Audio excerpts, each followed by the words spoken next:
Deus, nós te agradecemos por essa noite. Te pedimos perdão, Senhor, pela nossa falta de zelo, pela nossa falta de honra diante do Teu nome. Senhor, eu peço nessa noite que o Senhor derrame o Teu Espírito sobre as nossas vidas, Pai, para que o Senhor complete a obra que o Senhor começou em nós, no dia da nossa regeneração e salvação. A palavra diz que aquele que em vós começou a boa obra, há de completar até o dia de Cristo. Nossa grande interrogação, Senhor, a respeito daqueles que estão dentro da Tua casa é se de fato a boa obra foi começada no coração. Pois sabemos que existem 4 tipos de solo, 3 infrutíferos e um só que vai ouvir a palavra de Deus e dar os respectivos frutos que permanecem por toda a eternidade. Por isso, Senhor, nos ajude a sermos esse solo que dá o bom fruto. Uns a 30, outros a 60, outros a 100 por um. No sentido de que o Senhor não se importa com a quantidade do fruto, mas com a qualidade do fruto, com a veracidade do fruto do Espírito em nós. Oh Deus, abre o nosso coração, abre o nosso entendimento. O Senhor nos ajude a fugirmos de todas as cisternas loucas e a bebermos como almas sedentas do manancial de águas vivas. Nos dá, Senhor, fome espiritual. Reaviva o Teu povo, Senhor.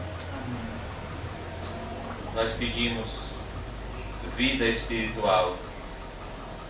Que nós não sejamos como a igreja de Sardes, que tinha nome de que vive, mas estava morto. Que o mesmo Espírito que ressuscitou Jesus dentre os mortos nos ressuscite para uma vida de santificação e temor. Abre o nosso entendimento, Pai Santo. Que o Teu reino avance e que a Tua palavra seja pregada para a honra e glória do Teu santo nome. Em nome de Jesus, amém. E graças a Deus. Amém, irmãos. Hoje nós vamos falar sobre o oposto do que nós falamos na semana passada. Na semana passada nós falamos sobre o inferno. E nessa semana nós vamos falar sobre a realidade do céu. Apocalipse 14, 13. A maravilhosa realidade do céu. Um pastor do passado disse que pensar no céu fortalece a nossa fé. Outro pastor disse que antes de Deus levar um homem para o céu, Ele manda o seu coração para lá. E se o céu é a nossa morada eterna, nós precisamos saber aonde é esse lugar, o que é esse lugar e as características daqueles que vão para esse lugar. Apocalipse 14, verso 13. Apocalipse 14, verso 13, nós vamos falar só desse versículo nessa noite. A Bíblia vai nos apresentar a quarta voz do céu que o apóstolo João está ouvindo. Então ouvi uma voz do céu, dizendo, perceba, ele tinha acabado de receber a revelação do inferno. Ele ouviu sobre o tormento eterno do inferno. E agora ele vai ouvir sobre o descanso eterno dos santos. Então ouvi uma voz do céu dizendo, esse é até o nome de um livro, do livro desse pastor Richard Baxter, que foi diagnosticado com a doença incurável. E o médico disse que ele teria alguns meses de vida. E nesses meses que ele passou vivo, ele escreve esse livro, O Descanso Eterno dos Santos, aonde ele tirou um momento do seu dia para fazer meditações sobre a realidade do céu.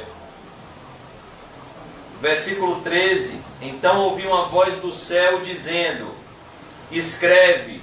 Então ele ouve uma voz e a voz ordena para que ele escrevesse.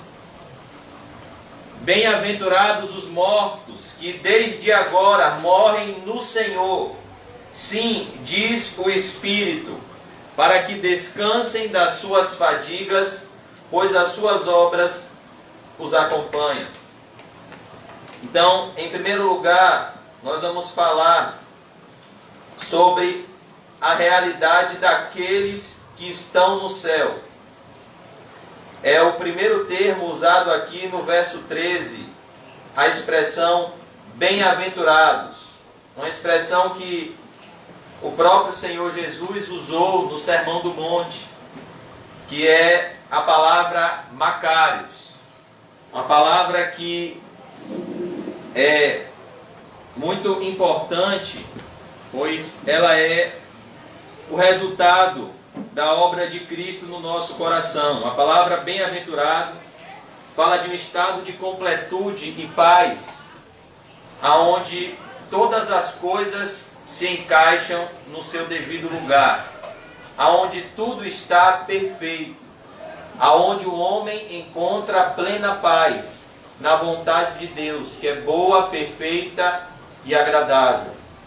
Então, a primeira coisa que nós vemos aqui é esse termo, bem-aventurados, que é a consequência da obra de salvação de Cristo. E eu queria convidar os irmãos a relembrarmos o Sermão do Monte, em Mateus capítulo 5, onde o Senhor Jesus vai mostrar quais as características desses mortos aqui, que morrem no Senhor e se deleitam nesse descanso eterno, em oposição ao tormento eterno que será dado aos ímpios.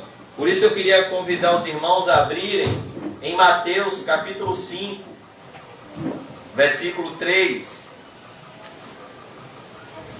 Vamos relembrar quem são esses homens. Mateus 5.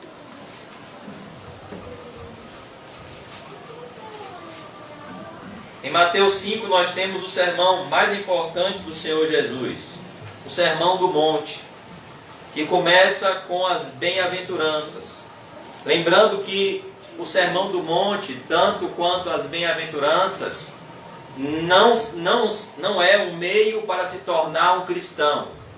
Então, no Sermão do Monte, o Senhor não é um sermão evangelístico.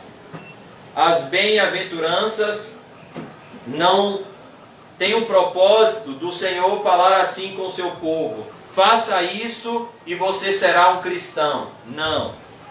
Isso o Senhor fala quando Ele prega: arrependei-vos e crede no Evangelho. Mas as bem-aventuranças, o Senhor está dizendo: visto que vocês já são cristãos, vivam dessa forma. Ou seja, as bem-aventuranças são as características dos verdadeiros cristãos, as características dos bem-aventurados. Assim como todo o Sermão do Monte, nele nós temos o estilo de vida daquele que verdadeiramente foi regenerado. Vendo Jesus as multidões, subiu ao monte e, como se assentasse, essa era a forma dos rabinos ensinarem, aproximaram-se os seus discípulos. Então, estavam próximos de Jesus os seus discípulos, e a multidão estava distante. E ele passou a ensiná-los, dizendo. Então aqui nós vemos as características, o mesmo termo usado em Apocalipse.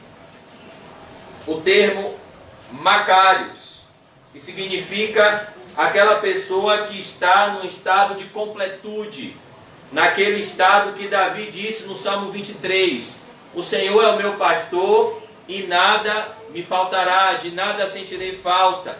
E essa completude, o mundo nos ensina que nós encontraremos nas riquezas. O mundo nos ensina que nós encontraremos na realização dos nossos sonhos. Mas isso é uma grande mentira.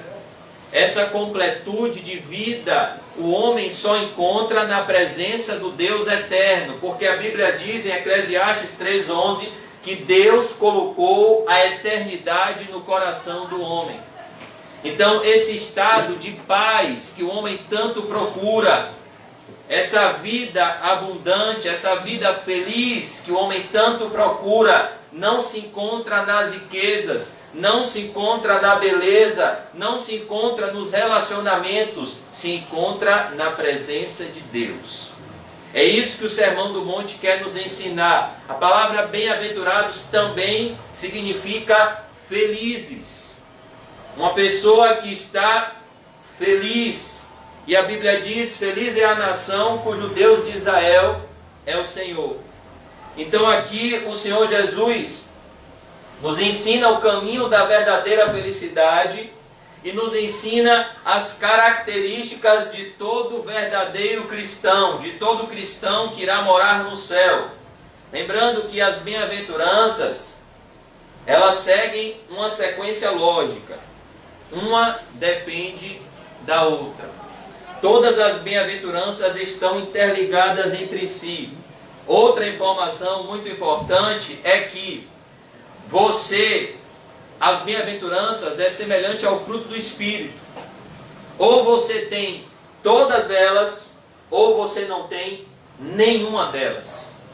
O Senhor não disse lá em Gálatas 5:22, os frutos do Espírito são amor, paz, alegria, longanimidade, benignidade, fé, mansidão e domínio próprio. Não, ele disse o fruto do Espírito é.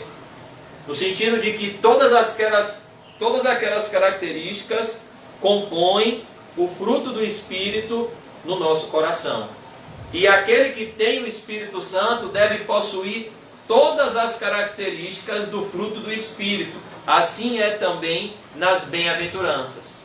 Essas pessoas que João ouve e o anjo diz para ele escrever, bem-aventurados aqueles que morrem no Senhor, essas pessoas viveram na terra com todas essas características aqui do Sermão do Monte. Então a primeira coisa que nós estamos vendo aqui é: quem é o cidadão do céu? Quem é aquele que vai verdadeiramente morar no céu? Porque o cristão, ele é um cidadão do céu, vivendo temporariamente nessa terra. Não foi assim que John Bunyan descreve a sua obra, O Peregrino? O que é um peregrino? É alguém que não pertence a esse lugar. O peregrino é alguém que é um forasteiro. Ele pertence a outra pátria. Então, visto que ele pertence a outra pátria, ele tem valores diferentes, ele tem uma cultura diferente, ele tem um linguajar diferente, ele tem um estilo de vida diferente. E é isso que o Senhor Jesus vem mostrar aqui em Mateus 5, versículo 3, mostrando quem são aqueles que estão debaixo do favor de Deus. E a primeira característica, a primeira bem-aventurança, é a chave para a compreensão e prática de todo o Sermão do Monte. Essa primeira bem-aventurança é como que fosse uma porta para você subir todos os degraus até o reino dos céus. Se você não tiver essa primeira bem-aventurança, você ainda não entrou no reino dos céus. Por isso que o Senhor Jesus introduz o caráter, o retrato falado do verdadeiro cristão com essa bem-aventurança. Bem-aventurados os pobres, bem-aventurados os humildes de espírito, porque deles é o reino dos céus. O Senhor Jesus aqui não está falando de uma condição material, como ele fala lá em Lucas 6,20, como nós vimos ontem. O Senhor Jesus aqui está falando da condição do coração. Como é que o homem é salvo? Efésios 2, versículo 8 diz: porque pela graça sois salvos, mediante a fé. Isso não vem de vós, é dom de Deus. Não vem de obras, para que ninguém se glorie. Mas como é que o homem recebe a graça de Deus? Em humildade. Porque a Bíblia diz que Deus resiste aos soberbos, mas concede graça aos humildes.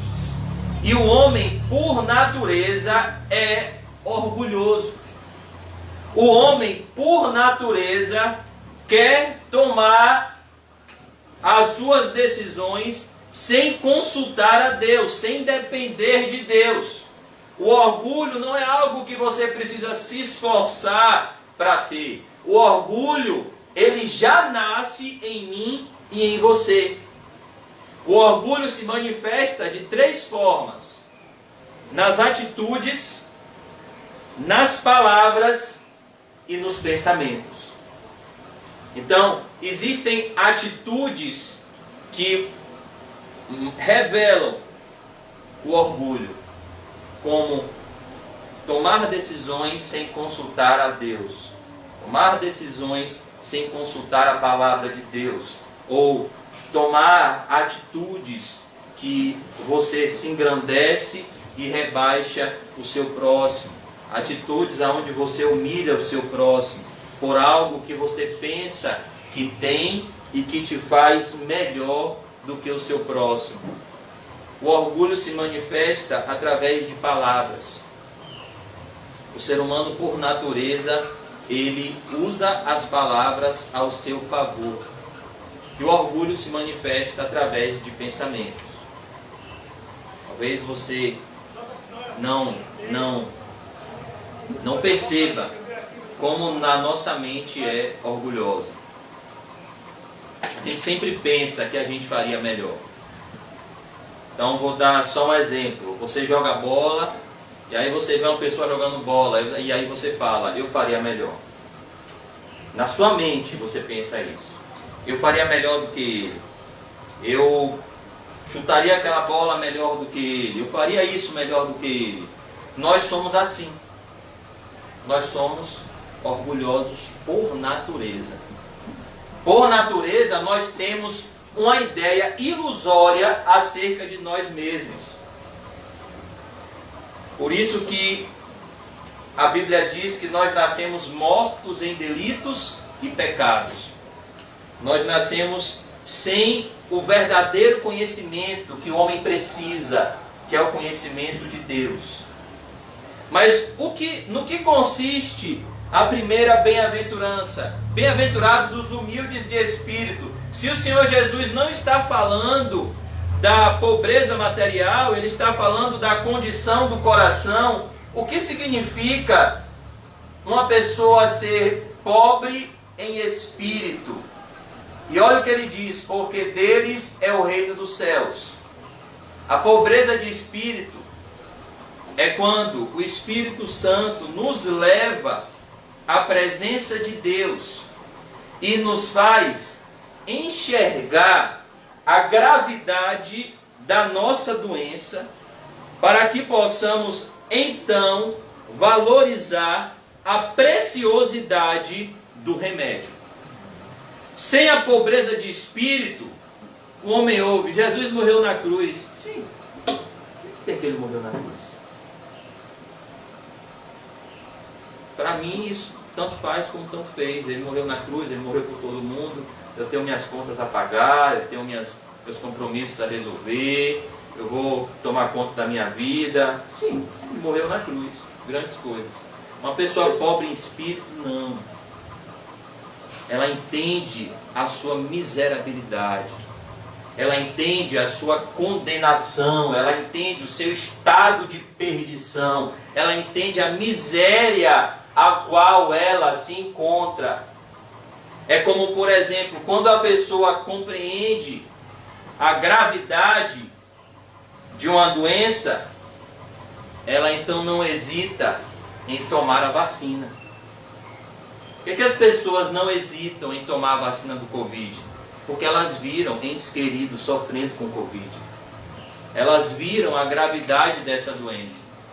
A mesma coisa, a pobreza de espírito é quando o homem enxerga a sua própria condição diante de Deus. O grande exemplo disso, do que é ser pobre em espírito, é o capítulo 6 de Isaías. Quando Isaías vê o Senhor no seu alto e sublime trono, ele enxerga então a sua condição desesperadora diante de Deus, que antes ele não enxergava. Ele então pôde valorizar o remédio. Ele diz: ai de mim, eu estou perdido. Eu sou um homem de lábios impuros e eu habito no meio de um povo de impuros lábios. E os meus olhos viram o Rei, o Senhor dos Exércitos. Então, quando ele teve uma visão de Deus, ele foi empobrecido de si mesmo.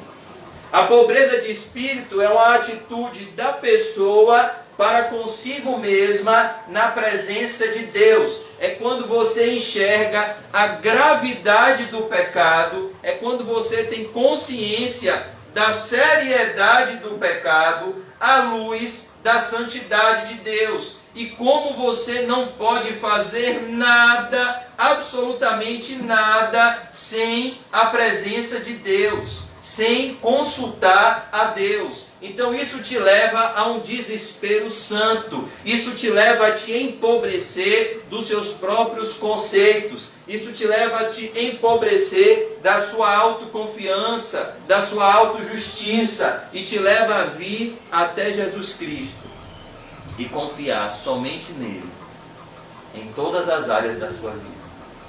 Esse é o pobre em espírito. Bem-aventurados os humildes de espírito.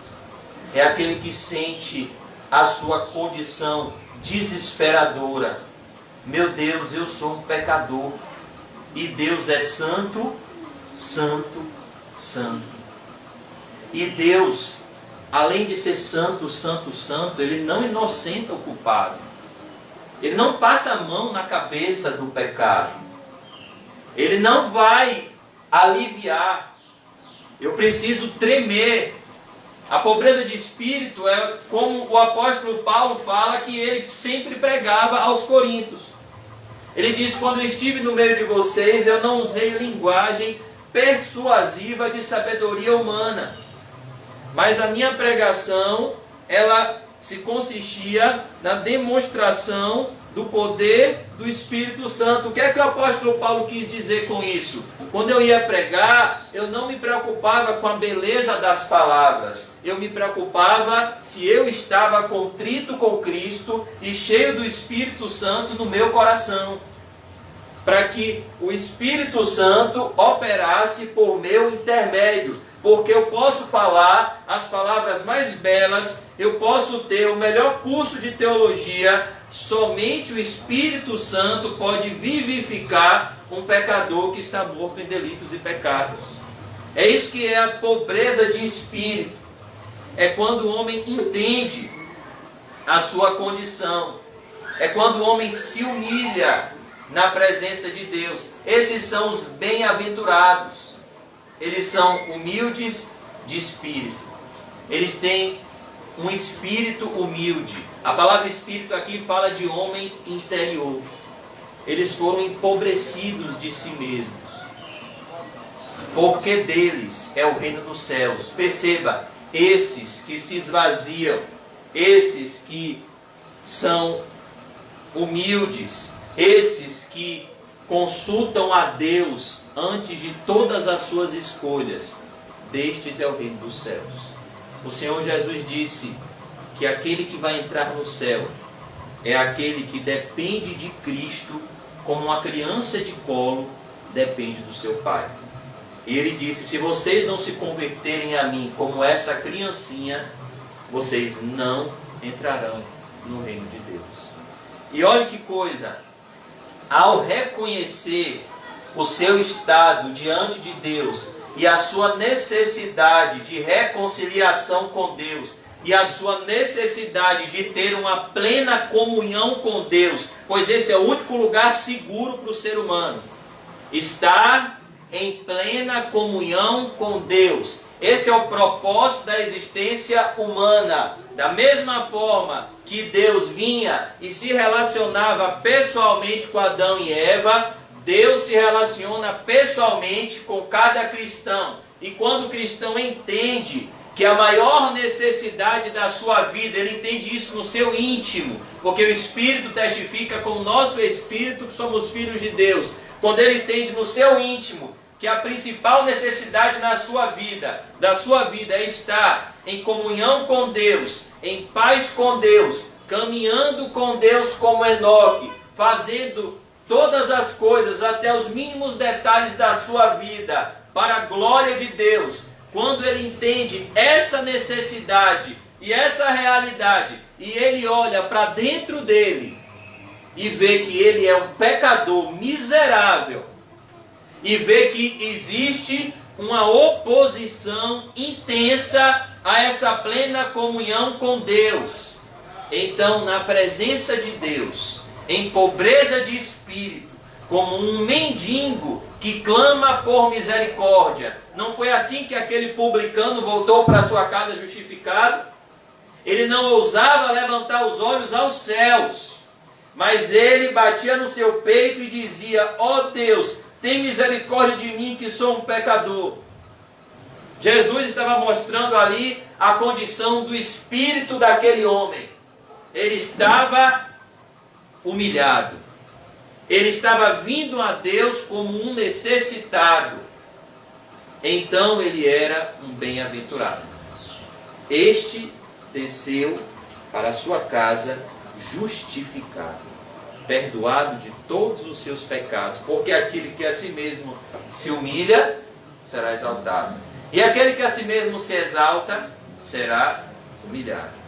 Então, quando o homem entende que ele necessita fazer tudo para a glória de Deus, que ele necessita estar em comunhão com Deus, ele então chora, porque ele vê dentro dele uma natureza que se opõe à natureza de Deus. Por isso que não existe salvação sem conversão, e não existe perdão de pecados sem arrependimento.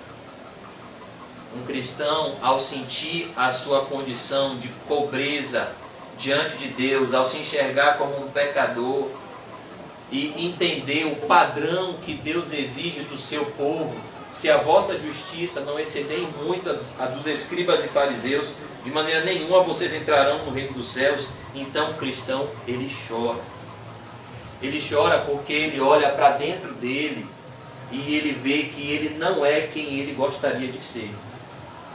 Todo cristão verdadeiro que recebe o Espírito Santo, que tem o reino dos céus como herança, ele não quer pecar, ele quer ser santo, ele quer agradar a Deus, ele desfruta de uma paz e de um prazer que ele sabe que nada nesse mundo pode comparar. É o prazer da presença de Deus. E ele sabe que ele não pode perder esse prazer, porque se ele perder esse prazer, ele perde o primeiro amor.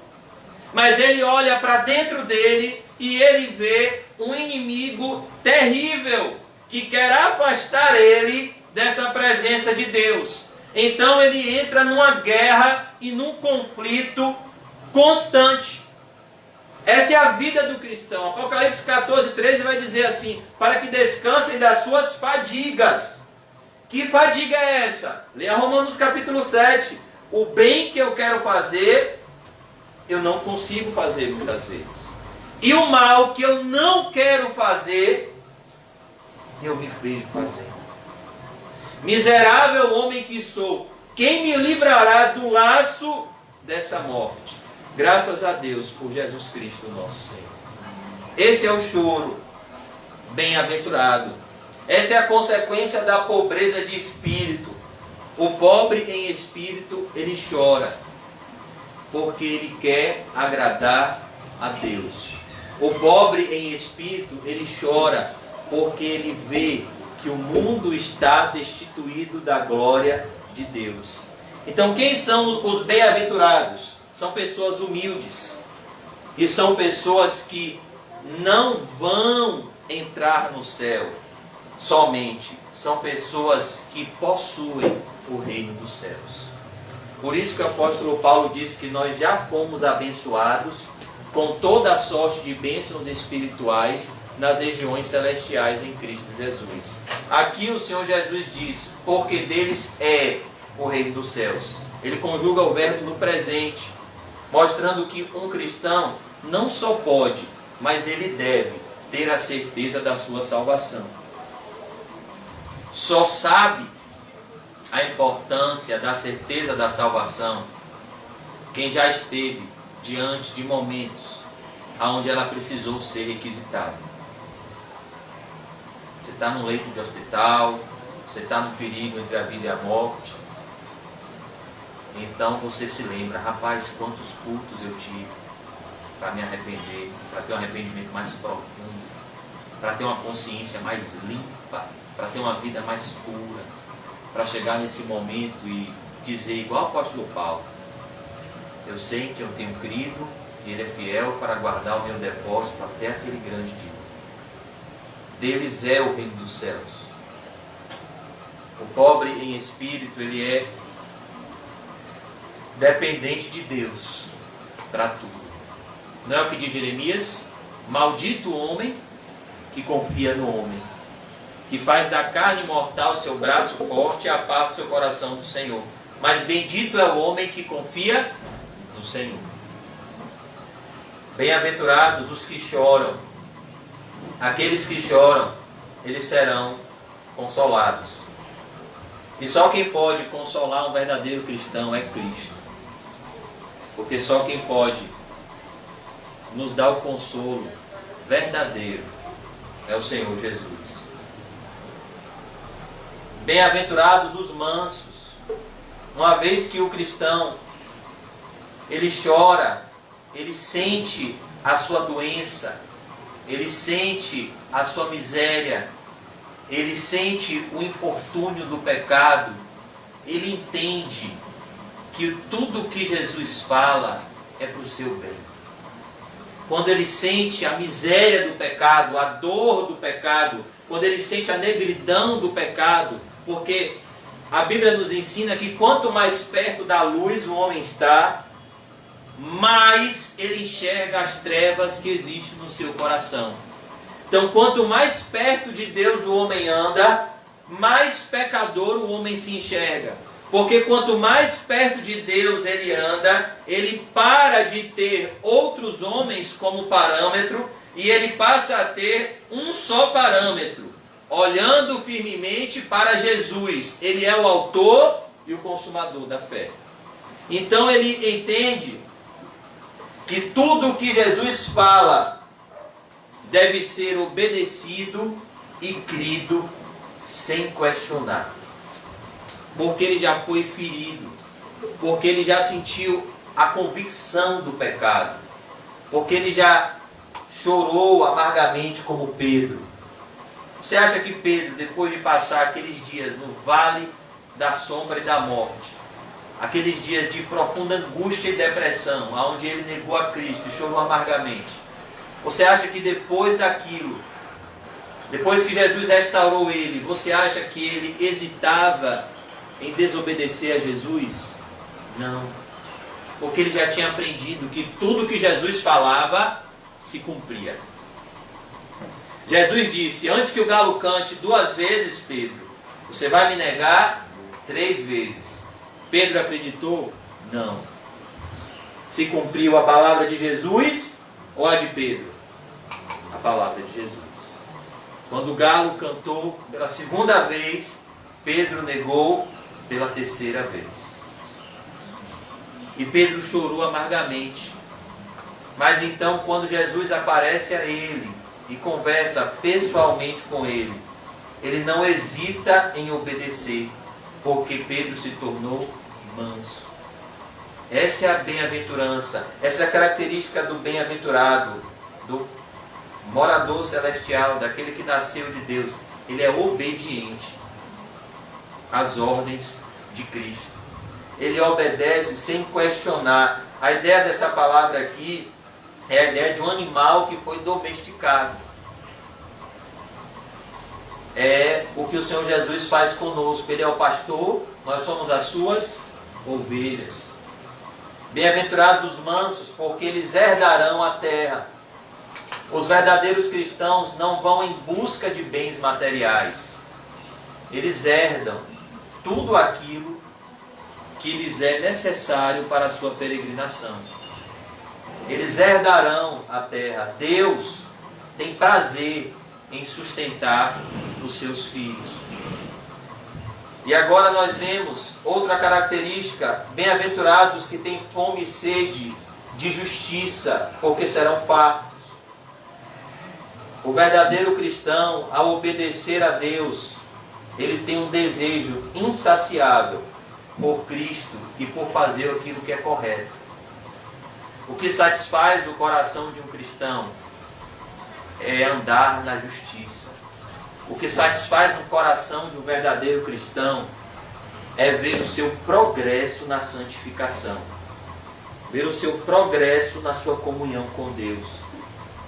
Ele tem fome e sede daquilo que é justo, daquilo que é santo, porque serão fartos.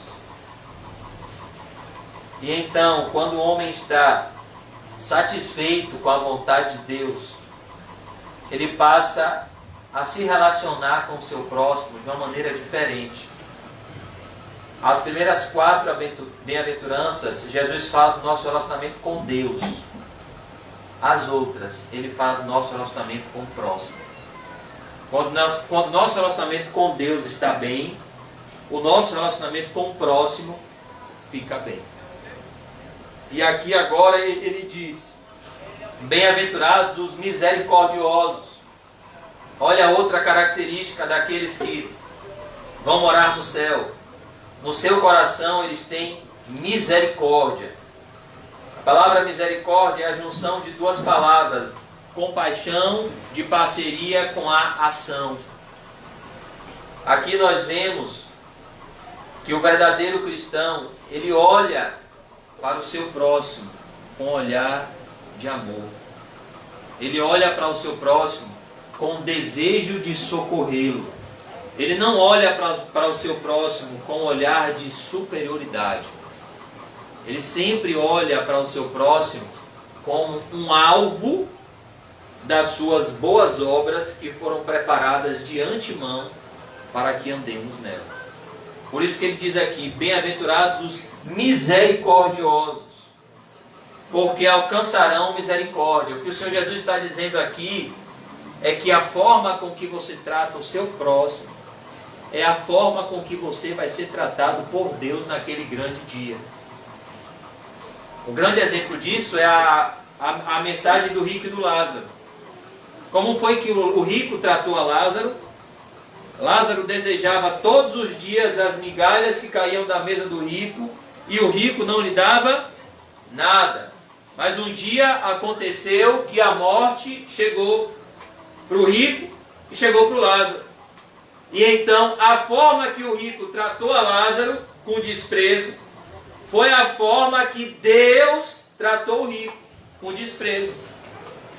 Ordena Lázaro que molhe a ponta da minha língua com a gota d'água, porque estou atormentado nestas chamas. Não, Nananina, não. Você recebeu os teus bens em vida. Lembra quando Lázaro estava lá na sua porta? e você julgava ele, você maltratava ele, você não ajudava ele, agora ele não pode te socorrer. Então nós vemos aqui que o nosso relacionamento com o próximo é um reflexo do nosso relacionamento com Deus. Foi por isso que o Senhor Jesus Cristo disse que quem não perdoa, não é perdoado. Não é que, então eu vou fazer o seguinte, para ser salvo eu vou sair perdoando todo mundo. Não, o que ele está falando é, quem não perdoa, nunca teve uma verdadeira comunhão com Deus. Por isso o apóstolo Paulo disse em Gálatas 5,14 que quem ama o próximo, cumpriu toda a lei. Porque alcançarão misericórdia. No dia do juízo, o Senhor Jesus vai julgar os homens pela forma com que eles trataram os seus pequeninos. Bem-aventurados os limpos de coração, porque verão a Deus. Os verdadeiros cristãos, eles têm um coração puro, eles têm um coração limpo, eles têm um coração não dividido, eles têm um coração purificado pelo sangue de Jesus. Suas emoções mudaram, suas emoções foram preenchidas com a glória de Deus. Por isso o cristão tem um coração limpo. Ele sente agora um novo amor, o amor de Cristo. Porque verão a Deus.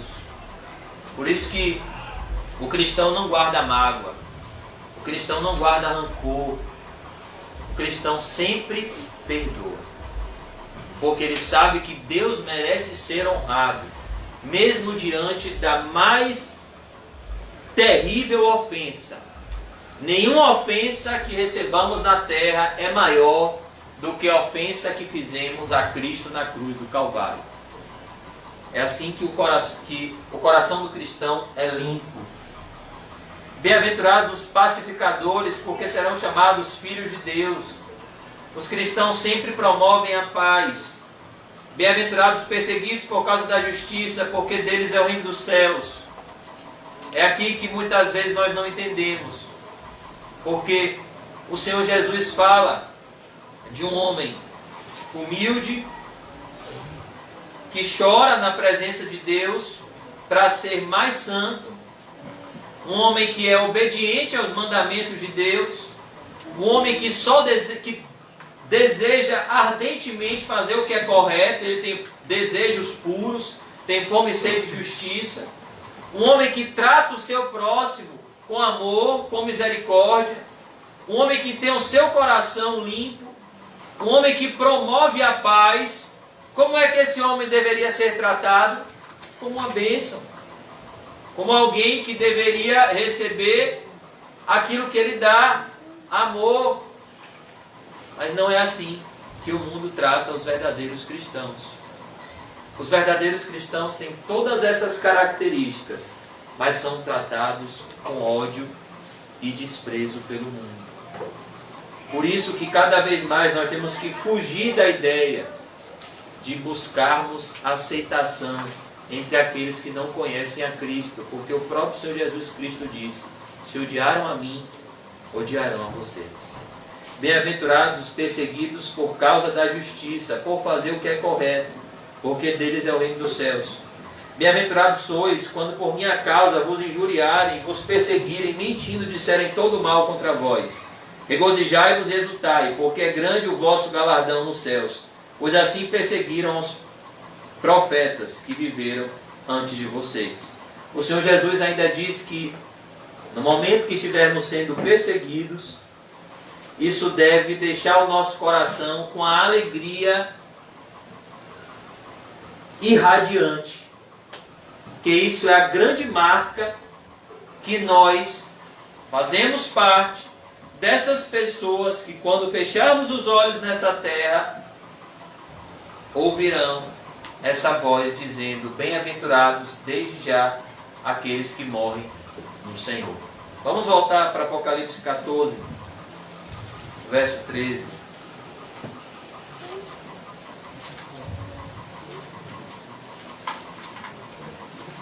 Apocalipse 14, 13. Então ouvi uma voz do céu dizendo: escreve, bem-aventurados. Nós já vimos quem são eles: os pobres em espírito, os que choram, os mansos, os que têm fome e sede de justiça, os misericordiosos, os limpos de coração, os pacificadores e os perseguidos. Bem-aventurados os mortos, que desde agora morrem no Senhor. Então, morrer nem sempre é ruim. O apóstolo Paulo disse em Filipenses 1, 21, porque para mim o viver é Cristo e o morrer é lucro. Ele disse que se sentia dividido entre ser um instrumento de Cristo na terra ou estar com Cristo no céu, o que é incomparavelmente melhor. Bem-aventurados os mortos. Olha que coisa. Ao passo que nós vimos na semana passada que existem mortos que são amaldiçoados, aqueles que morrem sem Cristo, eles serão atormentados pelos séculos dos séculos. Existem mortos que são abençoados, aqueles que morrem em Cristo. Por isso que um pastor disse que a morte é como um Uber. A morte, ela é um meio de transporte que vai levar o homem para o seu destino eterno. Por isso que ele diz aqui: bem-aventurados os mortos, que desde agora morrem no Senhor. Essa morte, irmão, aqui fala da separação entre o corpo e a alma. Essa é a morte que o irmão Paulinho vê quase todos os dias. É a morte física. Nós sabemos que existem 3 mortes que a Bíblia nos ensina. Existe a morte espiritual, que é o estado em que nós nascemos. Existe a morte física, que é o que todo ser humano irá passar, o momento em que a nossa alma irá se separar do nosso corpo. Existe a terceira morte, que é a morte eterna, que os condenados irão enfrentar, que é a separação eterna da criatura e o Criador, aonde a criatura não vai mais ter acesso à comunhão amorosa com o seu Criador, mas a criatura receberá a justa ira do seu Criador por toda a eternidade. Essa é a morte eterna. Essa morte bem-aventurada aqui é a morte física daqueles que morrem em Cristo. Por isso que essa morte fala da separação do nosso corpo, aonde a nossa alma vai se encontrar com um novo corpo incorruptível e cheio de glória nos céus. Mas para aqueles que não conhecem a Cristo, eles estão mortos. Eles não viram a vida. A Bíblia diz que o homem que não nasce de novo vive num estado tão lamentável aos olhos de Deus, que ele ao menos enxerga a vida. Por isso que o cristão não deve cobiçar a prosperidade dos ímpios. A Bíblia diz que aquele que crê tem a vida eterna, mas aquele que se mantém rebelde contra o Filho de Deus, ele não verá a vida. Ou seja, aquele que não nasce de novo, ele nasce, cresce, reproduz e morre sem ao menos enxergar a vida. Mas sobre ele permanece a ira de Deus. A Bíblia diz que Deus fez tudo para um fim específico, até o ímpio para o dia da matança. Provérbios 16, 4. O ímpio foi feito para o dia da matança. Por isso a Bíblia diz: não ande segundo o conselho dos ímpios, porque ele foi feito para o dia da destruição eterna. Então nós vemos aqui, quem são esses que morrem no Senhor? Sim, diz o Espírito, são aqueles que são ressuscitados com Cristo. A Bíblia, eu acho bem interessante isso, porque a Bíblia nos fala de 2 Lázaros, de Gênesis até Apocalipse. a Bíblia inteira só fala de 2 Lázaros. Isso não é por acaso. Um representa a primeira ressurreição, a ressurreição da salvação e da regeneração. O outro representa a segunda ressurreição, a ressurreição da glorificação com Cristo nos céus. O primeiro Lázaro, o amigo de Jesus, o irmão de Marta e Maria, em João capítulo 11, é um símbolo do que acontece na nossa salvação. Nós estávamos mortos em delitos e pecados. E então, um dia, pois como Cristo não está mais aqui no nosso meio, mas Ele deixou o Espírito Santo, Deus bateu o seu martelo, aonde Ele enviaria dos céus o seu Espírito para fazer conosco a mesma coisa que Ele fez com Lázaro. Nos tirar da sepultura dos nossos pecados através de um chamado. Como foi que Jesus tirou Lázaro da sepultura, sendo que ele já estava morto há 4 dias e já cheirava mal? Jesus disse em uma só voz: Lázaro, vem para fora. Assim, da mesma forma acontece na nossa salvação. Nós estávamos mortos em delitos e pecados, e então Deus nos chama para fora. Deus nos chama para uma vida nova em Cristo Jesus. A Bíblia diz: aos que Deus predestinou.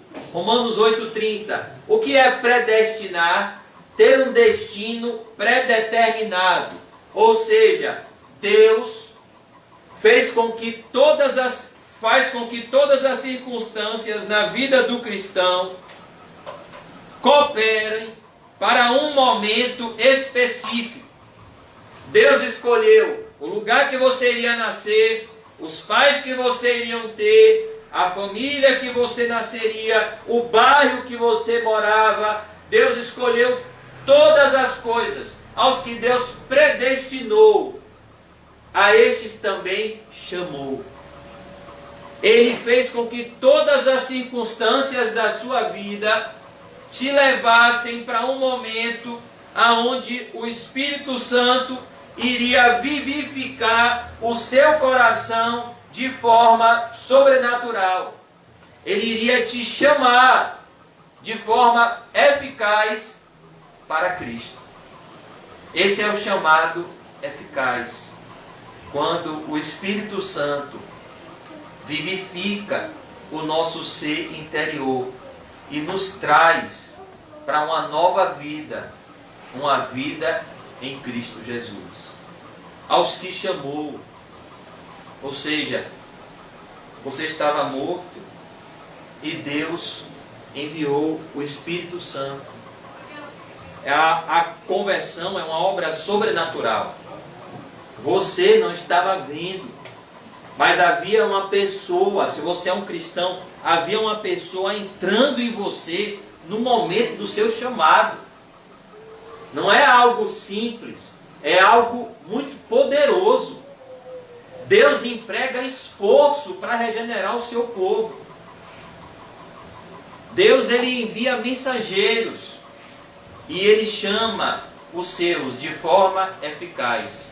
E aos que chamou, a esses Deus justificou. O que é a justificação? É quando Deus resolve a nossa condição de criminosos diante da sua lei. É quando Deus nos declara isentos de culpa diante do seu tribunal. Deus envia uma mensagem, o Evangelho, e Ele envia o Espírito Santo para acompanhar essa mensagem. E junto com isso, Ele nos dá a capacidade para responder a essa mensagem, e Ele nos declara inocentes diante do seu tribunal quando cremos em Cristo.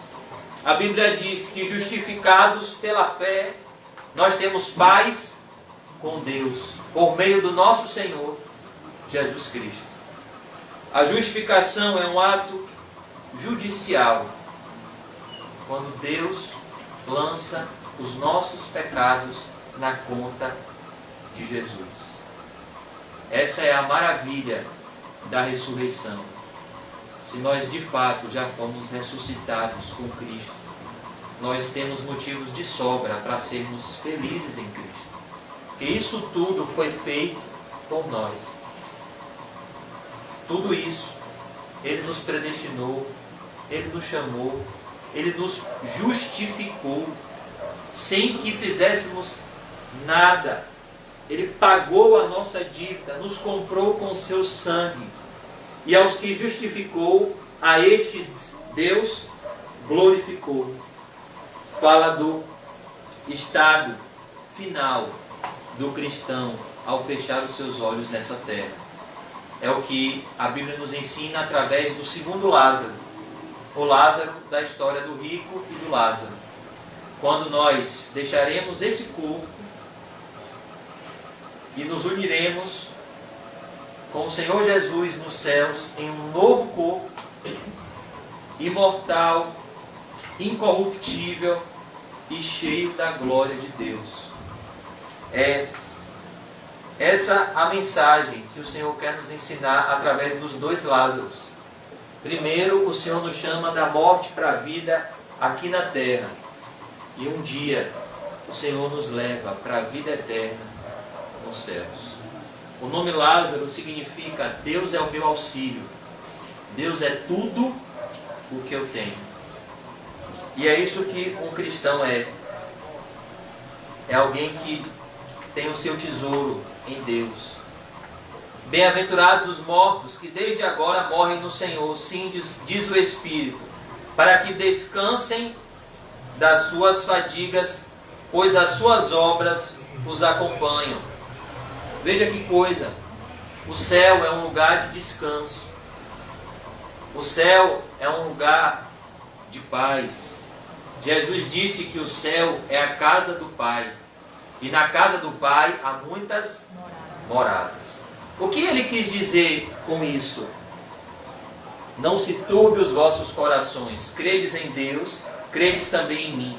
Na casa do meu Pai há muitas moradas. O que ele quis dizer é que tem lugar para todo mundo. Existem moradas. O céu é um lugar de uma recepção gloriosa. A recepção do filho pródigo nem se compara com a recepção que os cristãos receberão no céu. O céu é um lugar maravilhoso. Mas aqui ele diz, para que descansem das suas fadigas. Ninguém chega no céu descansado, porque o lugar de descansar não é a terra. Todos os cristãos chegam no céu após intensas dificuldades. Quando Jesus morre na cruz, o primeiro homem que entra com ele no paraíso chegou no céu todo ensanguentado, pregado, o ladrão da direita. A Bíblia diz que importa que por meio de muitas tribulações ingressemos no reino dos céus. A Bíblia diz que o justo é salvo por meio de muitas dificuldades. Por isso que ele diz aqui, para que descansem das suas fadigas, enquanto os ímpios têm o seu paraíso na terra e o seu inferno depois dessa terra, os cristãos têm todos os seus infortúnios aqui, porque ele vai ter um consolo eterno nos céus, um descanso eterno nos céus. E eu pergunto, aonde nós queremos descansar? No céu ou na terra? É como Jesus disse àquele rico, insensato. O que foi que ele disse quando ele construiu todo aquele patrimônio? Come, bebe, regala-te, porque agora eu tenho muitos bens. Ele disse para si mesmo: agora eu vou descansar. Só que aqui na terra não é o lugar de descansar. Quando ele criou toda aquela expectativa de descanso, de paz, ele viu tudo aquilo se desmoronar como um castelo de areia. O que é que o Senhor Jesus disse no Sermão do Monte? Aquele que ouve as minhas palavras e não as pratica é como um homem que está construindo a sua vida sobre uma areia, sua casa sobre a areia. Aquele homem que pensou: não, agora eu vou descansar, agora eu me aposentei. Jesus disse: você não vai descansar. Louco, essa noite pedirei a sua alma. E o que tens preparado, e para quem será? Porque aqui, irmãos, é um lugar de luta. É um lugar onde nós lutamos para executarmos as boas obras que foram preparadas de antemão para que andemos nelas. Mas essas boas obras não são fáceis para a nossa carne. Essas boas obras vão confrontar o nosso ego. Essas boas obras vão nos levar para a contramão do mundo. Por isso que é trabalhoso ajuntar tesouros nos céus. Por isso que é trabalhoso permanecer no primeiro amor. Não é fácil.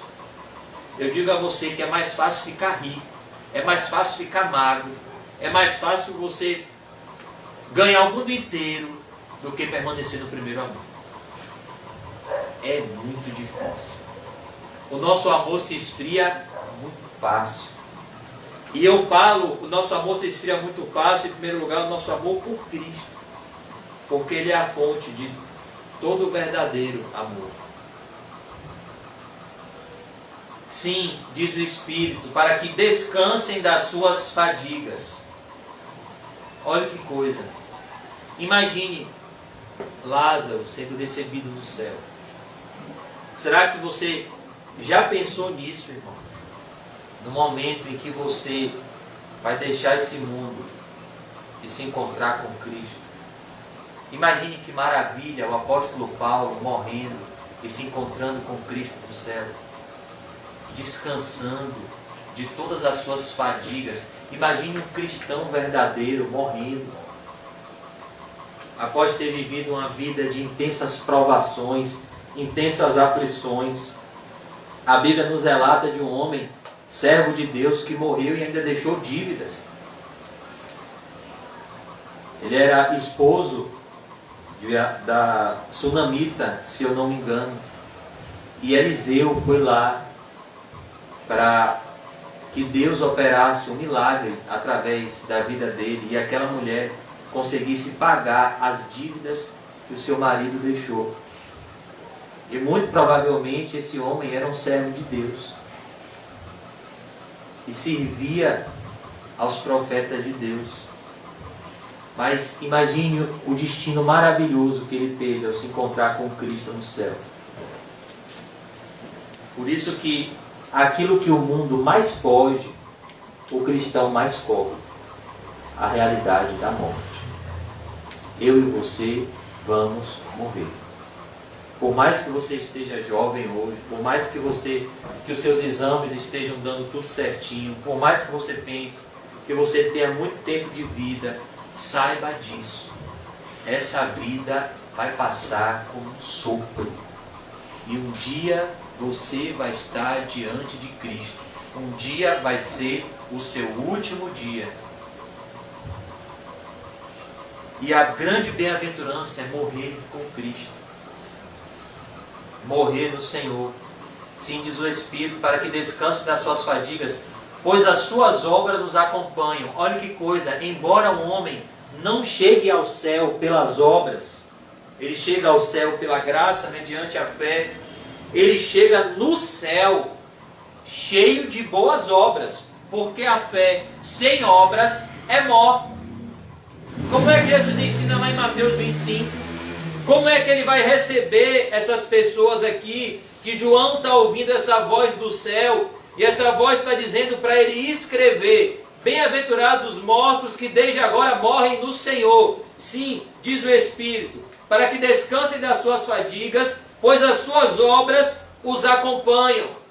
Essas pessoas vão ser recebidas com a seguinte afirmação: eu tive fome e você me deu de comer.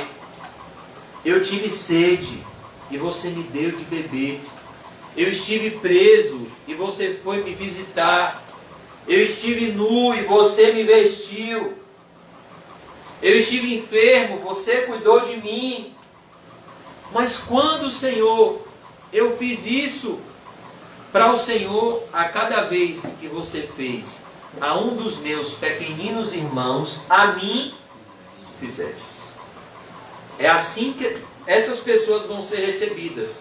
Elas vão chegar no céu pela graça, mas cheio de boas obras. Porque a fé sem obras é morta. Por isso que nós vemos aqui essa realidade maravilhosa do descanso eterno dos santos. Um pregador do passado disse: quão doce é o descanso após o trabalho. Não é bom quando você trabalha o dia todo, você chega a estar cansado, exausto, e você chega e dorme. Quando você fez alguma coisa que te deixou bem cansado. E ele disse: quão doce vai ser o céu quando a nossa jornada acabar. Quão maravilhoso vai ser o céu. Imagine você se encontrar com Cristo. Por isso que quando a gente pensa muito no céu, dá vontade até de morrer. Porque a gente vê a maravilha que é o céu, mas ao mesmo tempo a gente vê a possibilidade de nos contaminarmos na terra. Então a gente fica com medo. Porque a gente vê, meu Deus, que maravilha, mas ao passo que a gente vê também, nada contaminado vai entrar na cidade santa. Então, meu Deus do céu, se eu chegar nesse lugar amando o pecado, esse lugar vai ser um tormento para mim. Como eu falei aqui na semana passada, e eu repito, se a Bíblia, irmão, não é a sua fonte de prazer, se você não ama a santidade, se você não ama a palavra de Deus, o que é que você vai fazer no céu? Por isso que o homem precisa nascer de novo, porque se ele for levado para o céu no seu estado natural, o céu para ele vai ser um tormento. No céu não vai ter jogo de futebol. No céu não vai ter shopping. No céu não vai ter dinheiro. No céu não vai ter carro. No céu não vai ter os prazeres desse mundo. Então, se o homem for levado para o céu, na sua condição de ímpio, as companhias do céu serão terríveis. Ele vai chegar e quem ele vai encontrar? Jeremias, Isaías. As mulheres vão encontrar Maria, Isabel, Ruth. Lá não vai ter os grandes ícones da sociedade. Lá só vão ter companhias santas. Por isso que, para que o homem entre no céu, ele precisa nascer do céu. Ele precisa receber de Deus uma nova natureza e começar a viver a vida eterna aqui na terra. Por isso que ele diz aqui, para que descansem das suas fadigas, pois as suas obras os acompanham. E eu queria perguntar aos irmãos nessa noite: você acredita no céu, irmão? Você acredita que o céu existe? Você acredita que o céu é real? Você acredita naquilo que Jesus disse: não ajunteis para vocês tesouros na terra, porque a traça e a ferrugem corroem, e os ladrões minam e roubam. Ajuntem para vocês tesouros no céu, porque a traça e a ferrugem não corroem, e os ladrões não minam e nem roubam. Apocalipse 21 nos fala desse lugar maravilhoso. Eu queria concluir hoje nos levando a ler essa passagem em Apocalipse 21.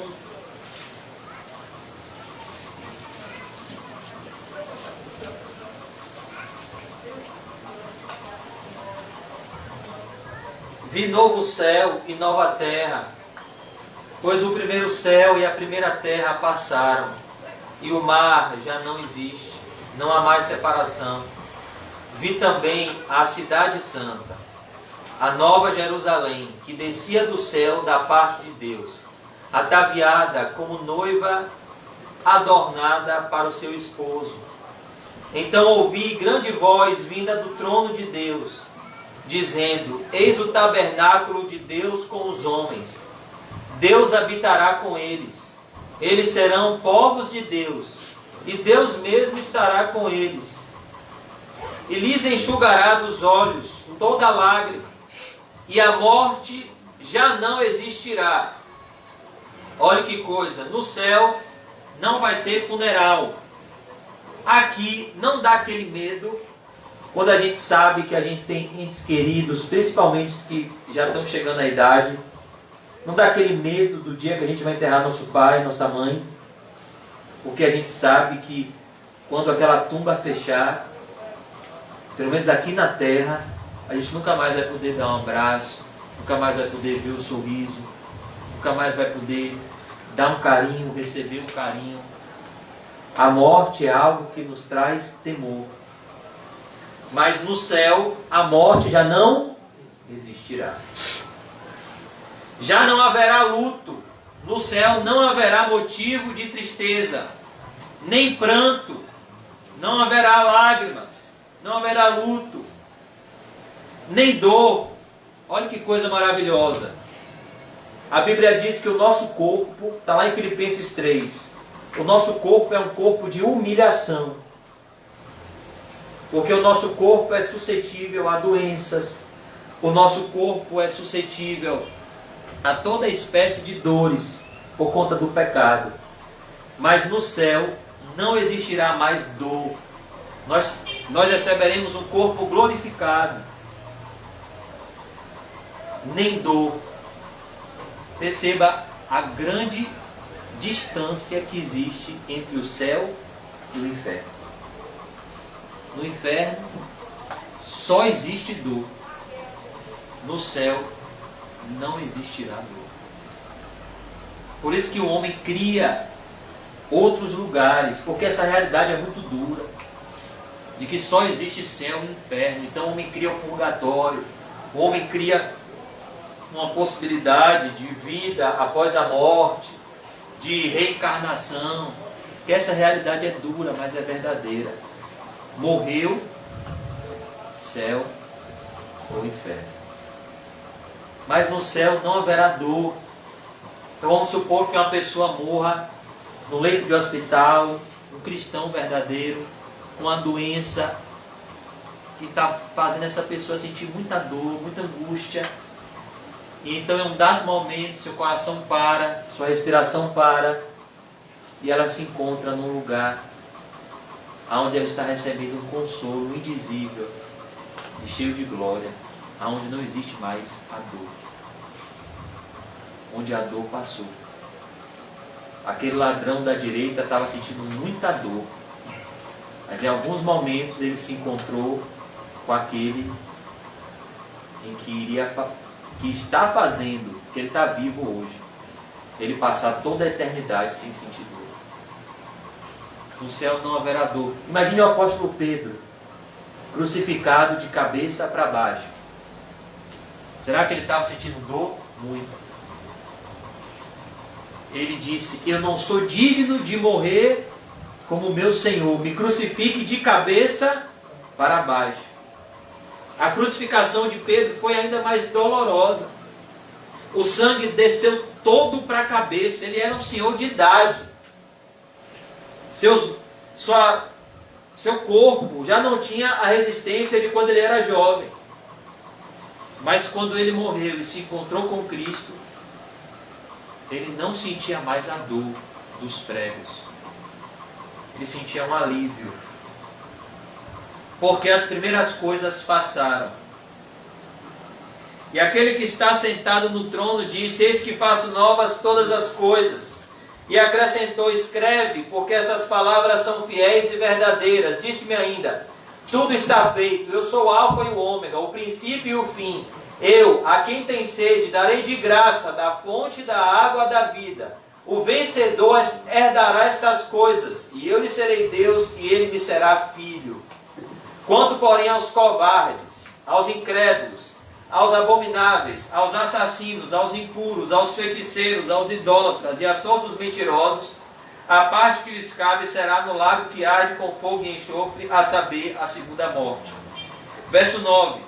Então veio um dos 7 anjos, que tem as 7 taças cheias dos últimos 7 flagelos, e falou comigo, dizendo: vem, mostrar-te-ei a noiva, a esposa do Cordeiro. Perceba, João foi levado a ver o céu e a nos mostrar algumas características de lá. E me transportou em espírito até uma grande e elevada montanha, e me mostrou a santa cidade, Jerusalém, que descia do céu da parte de Deus. Olha, tem gente que pensa, irmãos, que ser cristão é chato. Ser cristão é maravilhoso. O apóstolo João é um senhor de idade, e ele está tendo aqui, no fim da vida, experiências maravilhosas com Cristo. Jesus disse: eu vim para que tenham vida, e vida com abundância. Abundância de quê? De comunhão com Deus, a qual tem a glória de Deus. O seu fulgor, ou seja, o seu brilho, era semelhante a uma pedra preciosíssima. Perceba a maravilha desse lugar que você vai morar. Como pedra de jaspe cristalina. Por isso que o apóstolo Paulo disse o que ao rei Agripa: ô meu irmão, esse trono que você está aí é lixo. Eu queria que você fosse igual a mim, exceto essas cadeias. Que esse trono aí daqui a pouco vai acabar. Isso tudo é esterco. A riqueza verdadeira é a que o cristão tem.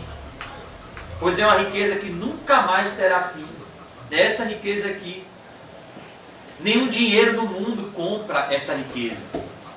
Aí vamos supor que Steve Jobs morreu com 56 bilhões de dólares. E ele está vendo: não, Senhor, eu quero comprar, eu quero entrar nessa cidade linda. Não pode. Não é dinheiro que faz você entrar aqui, é o sangue de Jesus, que purifica o homem de todo pecado. Você não se arrependeu, você não creu no Evangelho, então com toda a sua fortuna, você não pode entrar aqui. E provavelmente você já sabe onde ele está agora. No inferno. O seu fulgor era semelhante a uma pedra preciosíssima, como pedra de jaspe cristalina. Verso 12. Tinha grande e alta muralha. Porque os ímpios não vão entrar lá. Lá só vai entrar quem Deus quer. O rico ouviu: olhe, está posto um grande abismo entre nós e vós. Você não pode passar para cá, para Nova Jerusalém, nem quem está na Nova Jerusalém pode ir para aí. A muralha significa divisão, proteção, 12 portas. E junto às portas, 12 anjos. O número 12 representa o povo de Deus, as 12 tribos de Israel e os 12 apóstolos. E sobre elas nomes escritos, que são os nomes das 12 tribos dos filhos de Israel. 3 portas se achavam a leste, 3 ao norte, 3 ao sul e 3 a oeste. Perceba, ele vê várias portas. Essas portas estão abertas hoje.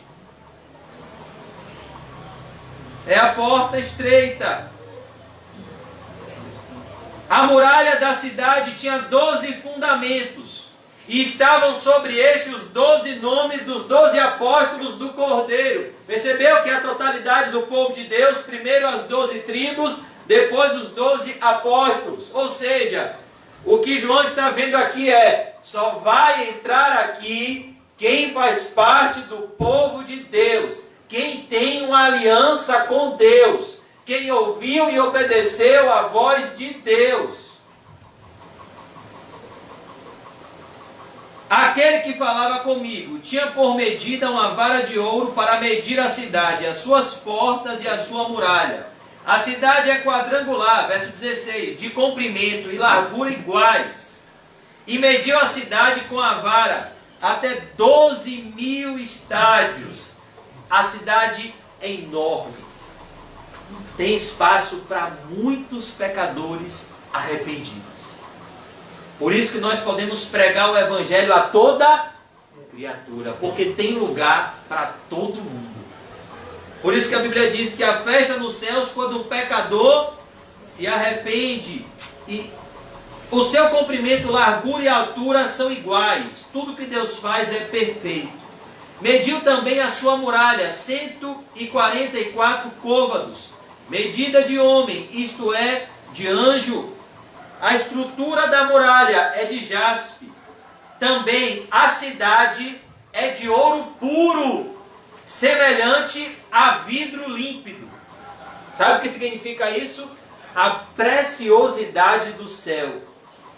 Não necessariamente isso aqui é literal, mas João está vendo isso para que Deus mostrasse a ele da joia rara que é o céu.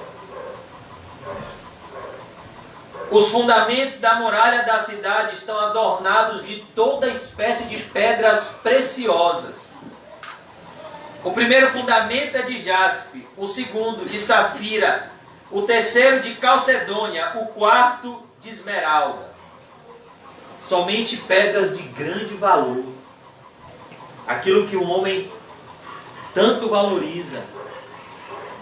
João está mostrando aqui o que de fato tem valor. É esse lugar.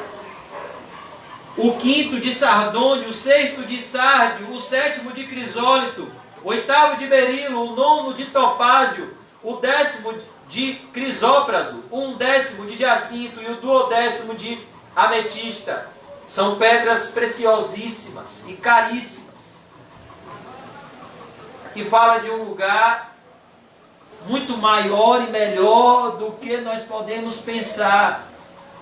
A riqueza que um cristão recebe quando chega no céu é muito maior do que ele possa imaginar. Por isso o apóstolo Paulo disse: eu conheço um homem que há 14 anos foi levado ao paraíso, mas o que eu vi lá não é lícito falar, porque não existe nada que se compare com o céu.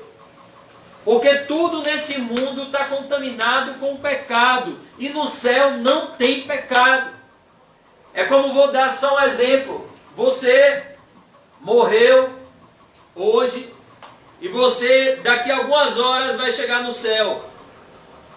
E você olha para o seu corpo, você está glorificado, você não tem doenças, você não tem cansaço, você... Não é que no céu o homem não vai trabalhar, é que o trabalho do céu é um trabalho deleitoso. Não é como o nosso trabalho hoje, que é um trabalho fruto da maldição do Éden. Vai ser um trabalho onde nós vamos nos deleitar, descansar na presença de Deus e na glória de Deus. E aí você chega no céu e você vê a face de Cristo. Você vê anjos. Você vê seres perfeitos. Você recebe um amor indizível. Você se encontra com as melhores companhias, todos os remidos. Então você fica maravilhado com aquele lugar. E você tem um dia maravilhoso. O primeiro dia que você chegou no céu, você fica maravilhado. Meu Deus, quanto prazer, quanta maravilha nesse lugar. E aí no outro dia, você descobre um prazer ainda melhor, uma felicidade ainda maior. E aí você fala, não, é impossível que amanhã tenha algo melhor do que hoje. E tem. Glória a Deus. E você desfruta de um prazer maior ainda, de uma alegria maior ainda, de uma riqueza maior ainda, de tal maneira que o céu é um prazer maravilhoso. Todos os prazeres da terra não se comparam com o céu. As 12 portas, verso 21, são 12 pérolas, e cada uma dessas portas de uma só pérola. A praça da cidade é de ouro puro, como vidro transparente. Olha o que João está vendo. O que o apóstolo Paulo viu, ele disse, não é lícito ao homem falar. Mas o que João viu, Deus disse, olha João, você pode falar. Então, antes de pensar na sua casa própria na terra, pense se você já tem essa morada aqui no céu. É muito mais importante do que um pedaço de reboco que você vai passar algum tempo nessa terra.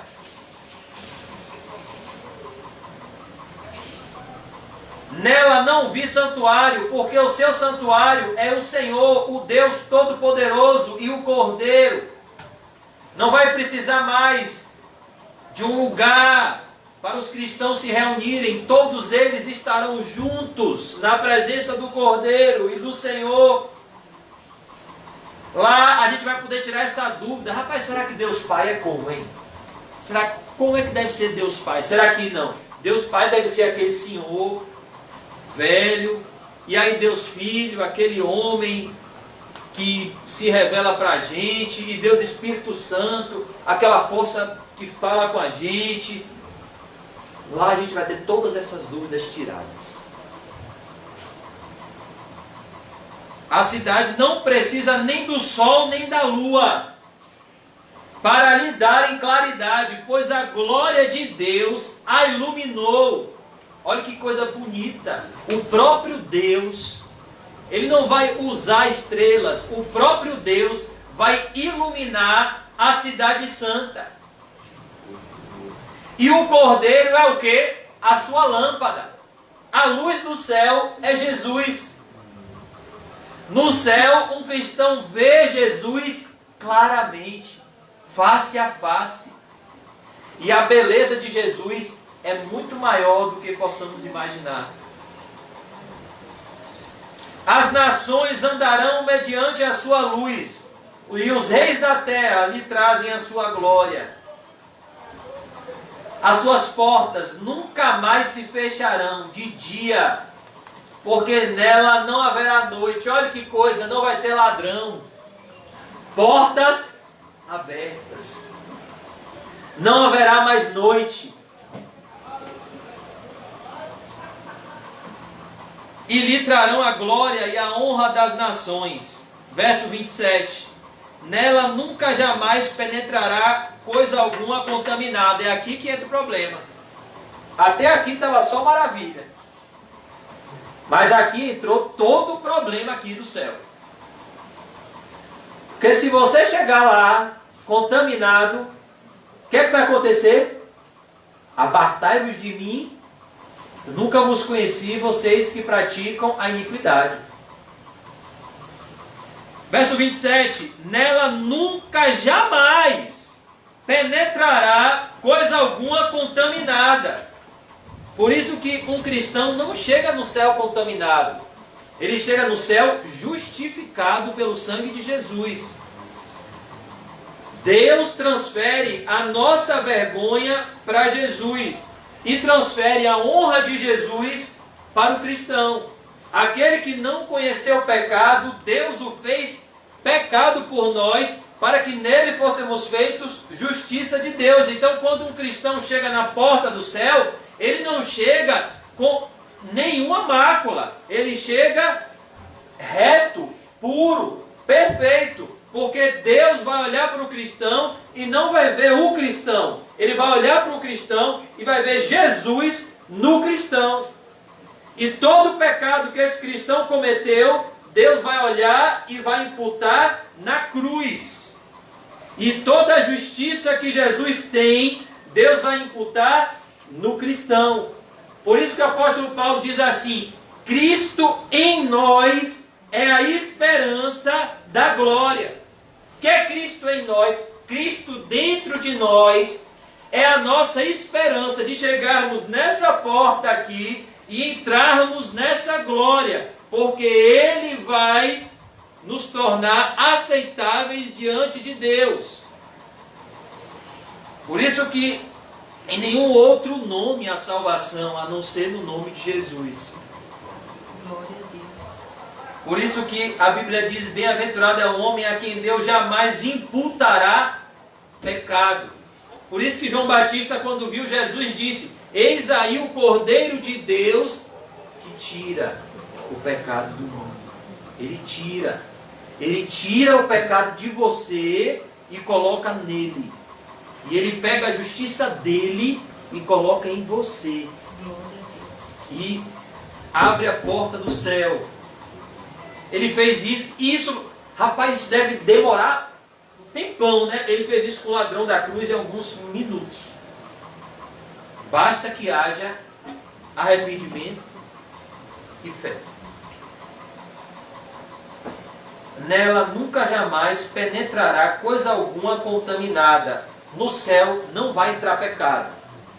Determinado pastor disse que o que mais ele ansiava no céu não é isso tudo que a gente leu aqui, as ruas de ouro, as pedras de jaspe, mas é que ele não teria mais que lutar contra o pecado. Mas somente os escritos no livro da vida do Cordeiro. Vamos ler só até o verso 4. Então me mostrou o rio da água da vida, brilhante como cristal, que sai do trono de Deus e do Cordeiro. No meio da sua praça, de uma e outra margem do rio, está a árvore da vida, que produz 12 frutos. Imagine você chegando no céu e bebendo desse rio. O rio da água da vida, que sai do trono de Deus e do Cordeiro. Imagine que cena linda João está vendo. No meio da sua praça, de uma e outra margem do rio, está a árvore da vida, que produz 12 frutos, dando o seu fruto de mês em mês, e as folhas da árvore são para a cura dos povos. Nunca mais haverá qualquer maldição. Nela estará o trono de Deus e do Cordeiro. Os seus servos o servirão. Então perceba que o céu não é um lugar somente de descanso. No céu, os servos de Deus irão trabalhar, irão servir a Deus, mas não vão se cansar. Não vai ser um trabalho cansativo, vai ser um trabalho gostoso, prazeroso. Os seus servos o servirão, contemplarão a sua face. Quem é que já pensou nisso? Ver o rosto de Jesus. Sabia que o rosto de Jesus existe? Sabia que Deus é uma pessoa? Que Jesus é uma pessoa? Como você está me vendo aqui, Deus existe. É um atributo chamado a pessoalidade de Deus. Os servos de Deus verão a face de Cristo. Isso significa que Deus tem sentimentos. Isso significa que Deus, Ele tem vontade. Deus é uma pessoa, Deus existe, Deus é vivo. E os servos de Deus contemplarão a sua face. Por isso a Bíblia diz, é necessário que aquele que se aproxima de Deus acredite que Ele existe e é galardoador de todos aqueles que o buscam. Glória a Deus. E na sua fronte está o nome dele. Então já não haverá noite, nem precisam eles de luz de candeia, nem da luz do sol, porque o Senhor Deus brilhará sobre eles e reinarão pelos séculos dos séculos. Foi por isso que Spurgeon disse: se Deus te chamou para ser cristão, se Ele chamou para ser embaixador de Cristo, não se rebaixe se alguém te chamar para ser rei. Olha aqui a glória que nos espera, isso aqui é real. Eu não sei vocês, eu acredito na palavra de Deus. Eu acredito que quando um cristão morre, ele se depara com tudo isso daqui. Um cristão verdadeiro. Um cristão que está agora sendo perseguido no Afeganistão. Está sendo torturado. E ele está morrendo. Ele é um bem-aventurado. Ele está recebendo toda essa glória. Ele está recebendo esse descanso eterno dos santos. E eu pergunto, você quer ser santo? Ele só vai entrar nesse lugar quem for santo. Sem santificação, ninguém verá ao Senhor. Toda vez que o pecado te seduzir, tentar te seduzir, toda vez que o pecado bater na sua porta, combata o pecado com as promessas de Deus. Combata o pecado com a certeza do que Deus tem para você e do prazer que Deus tem para você, que é muito melhor do que esse prazer momentâneo do pecado. Em todo prazer que o pecado lhe oferecer, Cristo é melhor. E em todo sofrimento que Satanás fustigar nas nossas vidas, Cristo vai ser suficiente em todos eles. Toda dor, todo sofrimento que nós passemos, Cristo vai ser o nosso amparo, o nosso refúgio, o nosso socorro bem presente na hora da angústia. Vamos orar. Senhor Deus, oh Deus, nos ajude a pensar no céu. Que nessa noite o Senhor nos leve para casa pensando na realidade do céu, Senhor. Que o Senhor nos ajude, Senhor, a viver na terra como moradores do céu. Vai ser tão bom, Senhor. Tão bom as bodas do Cordeiro. Embora o Senhor nos dê inúmeros alertas na parábola das 10 virgens, na parábola das bodas, onde um homem chega nas bodas sem as vestes nupciais e o Senhor expulsa ele das bodas. Ó Senhor, não permita que ninguém que está aqui chegue nesse grande dia sem as vestes nupciais, sem as vestes brancas de Cristo. Senhor Jesus, que todos nós estejamos com vestes brancas daqui a 100 anos, com folhas de palmeira, glorificados, te servindo, Senhor, amando uns aos outros. Talvez diante da realidade das nossas vidas hoje, Senhor, isso pareça até uma utopia, algo que está fora até do nosso pensamento. Porque esse mundo, Senhor, é tão sedutor. Porque a nossa fé é tão pequena. Mas eu peço, Pai, que o Senhor nos ajude e grave a eternidade nos nossos olhos, para que tenhamos esse lugar como nosso alvo, o céu. O momento onde nós contemplaremos a face do nosso amado Jesus, aquele que nos ama e nos comprou com seu sangue. Senhor Jesus, o Senhor está aqui. Por isso eu peço que o Teu Espírito, de forma mansa e suave, nos convença do pecado, da justiça e do juízo, e nos leve para mais perto de Ti. Que o Senhor nos dê um coração quebrantado e abra os nossos olhos espirituais para enxergarmos as glórias do céu, os horrores do inferno e a preciosidade do sangue de Jesus que nos purifica de todo o pecado. Nos dá, Senhor, a certeza da salvação e a certeza do Teu perdão, pois nenhuma condenação há para aqueles que estão em Cristo Jesus. Eu peço, Pai, que o Senhor restaure nosso relacionamento contigo e que o Senhor restaure nosso relacionamento uns com os outros. A Tua igreja é um lugar onde o amor deve ser exercitado, onde o amor deve ser praticado.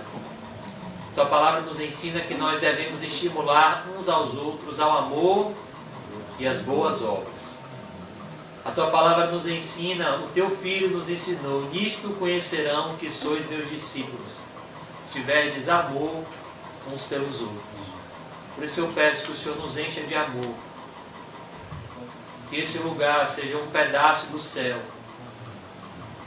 aonde as pessoas se aproximam para ter comunhão com Deus. Por isso que estamos aqui nessa noite, Jesus, para ter comunhão contigo, ceiarmos contigo, caminharmos contigo e voltarmos para casa contigo. Não da mesma forma que chegamos, mas como o Senhor disse a Zaqueu: hoje, Zaqueu, eu vou para a sua casa. Que o Senhor vá hoje à noite para a nossa casa, trazendo a Tua paz e nos dando o Teu perdão. Em nome de Jesus, Senhor. Amém. Graças a Deus. Amém, irmão. Agora você volta para o Espírito Santo. E diga para você mesmo: o céu é bom demais, eu não posso ficar de fora. Amém.